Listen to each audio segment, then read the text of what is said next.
Eu assisti a uma apresentação em Londrina, minha cidade, eu tinha 10 anos, eu saí de lá com 13, num ginásio de esportes, que é o pior lugar para fazer Nossa, uma apresentação. uma acústica terrível, quente. Do José Vasconcelos. Sim.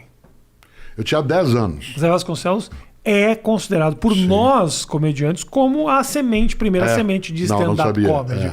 Porque ele já fazia uma coisa mais one-man show. Isso, porque sempre. ele tinha os áudios, ele falava, mas eram histórias que não eram piadas, eram histórias... Onde está José Vasconcelos? Em mim. O menino de 10 anos de idade, que agora tem 67, carrega José Vasconcelos desde aquela época. O número de vezes que eu me encantei com duas coisas. Primeiro, as risadas que dei por algumas imitações dele. Segundo, a admiração de ver alguém que dentro de um espaço que não era assim tão favorável, né, a uma apresentação, conseguiu levar adiante, conseguiu modular a voz. Fiquei prestando atenção em como é que ele fazia para não dar eco. Né? Pois bem, há mais de 10 anos eu fui fazer uma palestra um dia num antigo ginásio de esportes que não existe mais em Porto Alegre, que era, né, o ginásio de esportes do Grêmio. Eu sei que você tem outro tipo de adesão. Eu tenho, né? Eu não lembro nem do nome. Antes do estádio, né, você tinha o Gigantinho de um lado e tinha um outro espaço. E foi o maior depois público fizeram que eu o tive. Tesourinha. Isso. O maior público que eu tive na minha vida. Tinha 10 mil jovens do Rio Grande do Sul ali para assistir. Eu nem sabia que existiam 10 mil jovens no Rio Grande do Sul. Eu sei. Uma parte deles está no Rio de Janeiro. Muitos deles foram embora. Outros vão para a Califórnia. Isso. Né? Eles e o Lulu Santos e o Nelson Mota. E uma coisa boa, aliás, ótimo livro que eu li, foi um dos melhores livros que eu li ultimamente, foi o Nelson Mota. Né? Melhor que da Jane Fonda? Não. Jane Fonda é outra lógica. Tá. A Jane Fonda não é a qualidade, é mais o arrependimento e o preconceito. Esse aqui. Meu, né? Tolo. Tolo. E aí, que você ia imaginar, eu fui falar num lugar que é no ginásio de esportes, que ia ser demolido em breve, como o foi, né? E no qual eu tinha que pensar na acústica. Em quem eu pensei? No Zé Vasconcelos. O que ele fazia? Porque quando eu tinha 10 anos, ele soltava a voz, aguardava as palavras reverberarem, e aí ele falava outra frase. Ele aguardava aquilo que pareceria um timing de comédia, em última instância era uma capacidade incrível de comunicação para impedir que eu tivesse um entupimento auricular, né, com as frases em sequência. Isso me levou a fazer algo que até hoje, né, eu não sou um conhecedor da obra e da vida dele, exceto como espectador. Eu, porque também falo e porque também participo de atividades em rádio, eu estico a sílaba final a tal ponto que algumas pessoas perguntam, você é gaúcho? Né? Mas não, sou paranaense. Mas eu estico, e isso eu aprendi vendo ele falar. O Zé Vasconcelos é uma referência. Eu tenho a ideia, talvez equivocada, de que as palavras no final dão uma esticada para pensar na próxima frase. Então, são duas coisas, são dois movimentos. Que eu faço muito isso no palco. Isso, claro, eu também. Devagar. Eu também. Para que eu saiba o que eu vou falar. Exatamente. Né? É a ideia poética da comunicação. E as pessoas se conectam mais com o lento, porque eu tenho condições de refletir. Há dois movimentos nisso. O primeiro deles eu sou professor, eu tenho que ser didático. Okay. E para eu ser didático, portanto, eu ser compreendido, eu preciso fazer com que a pessoa me ouça bem e ela seja capaz de, enquanto eu digo algo, como eu estou fazendo agora, que essa expressão algo, que ela penetre e ela permaneça milésimos de segundos circulando em todas as sinapses que ela coloca. Se eu digo em todas as sinapses, ela não entende, mas se eu digo em todas as sinapses... valorizando. Isso, eu consigo que ela absorva e me dá tempo de dar o passo seguinte no meu raciocínio. Para ser didático, eu preciso encadear, né, reflexões, argumentos, de maneira que a outra pessoa entenda aquilo como sendo um contínuo. Essa é a razão, né, de esticar, né, não só os fonemas, mas especialmente as sílabas, né, de modo que ela vá, e isso dá um ar cantado. Segundo, esse não é o meu sotaque original, né, eu sou caipira, portanto eu tenho a puxada do R, do norte do Paraná. Eu estou na capital paulista há 53 anos, mas você identifica alguém da minha região pedindo para ele dizer uma colher, por favor.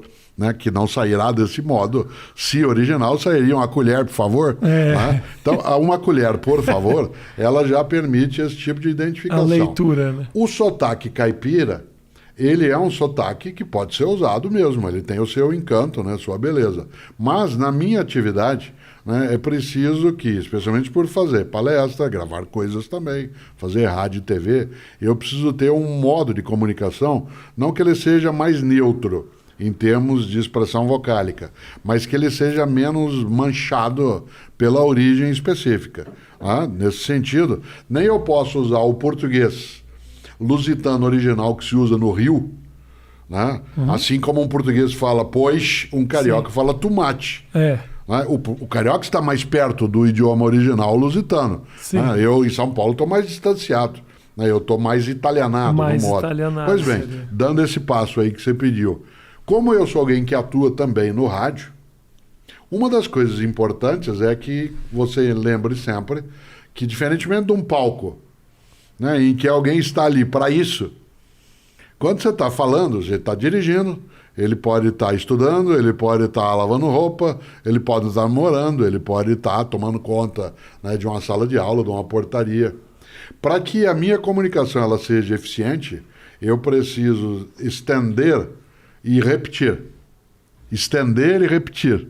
Tá, perfeito. Ora, porque aí você presta atenção. Do contrário, isso vai. Diferentemente do palco ou da TV, em que você tem uma atenção de exclusividade, né, a tua atenção, eu não posso, estando na plateia, né, de uma apresentação tua, não estar olhando. Ou lavar uma louça. Isso, exatamente. Não, difícil, né? dificulta. O próprio podcast hoje, quando ele é utilizado só como imagem, ainda que ele exige uma atenção maior. Mas feito como algo que você sai caminhando, né, enquanto está fazendo outra coisa, você ouve, até é possível. Mas para que eu, de fato, seja compreendido, eu preciso ser capaz de cantar. Né? E é por isso que eu faço.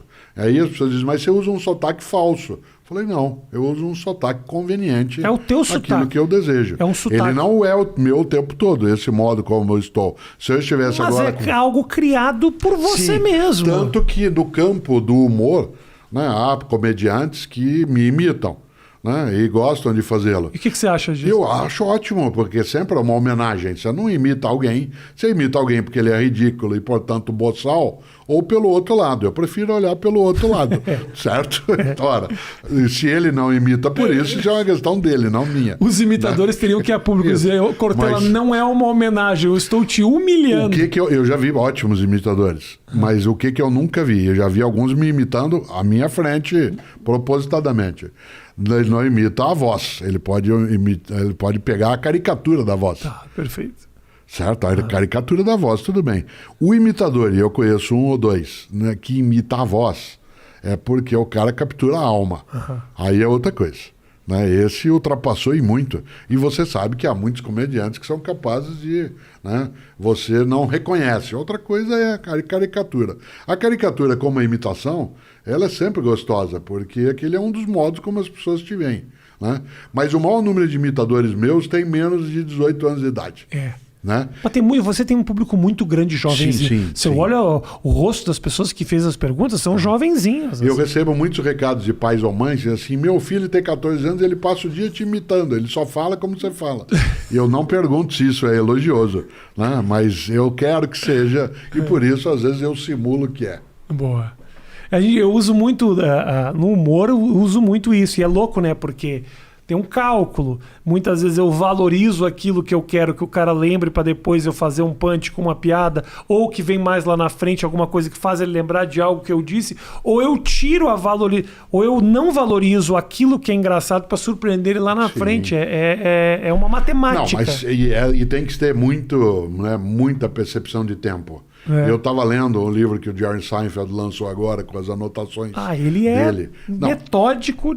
Uma das coisas eu li até o desfecho, tem 3 linhas, até o desfecho eu não era capaz de imaginar que ele ia dar aquele passo. Ele diz, as mulheres reclamam muito que nós, maridos, ele falava de casamento, nós maridos não prestamos atenção nelas. A minha mulher não faz isso. Acho.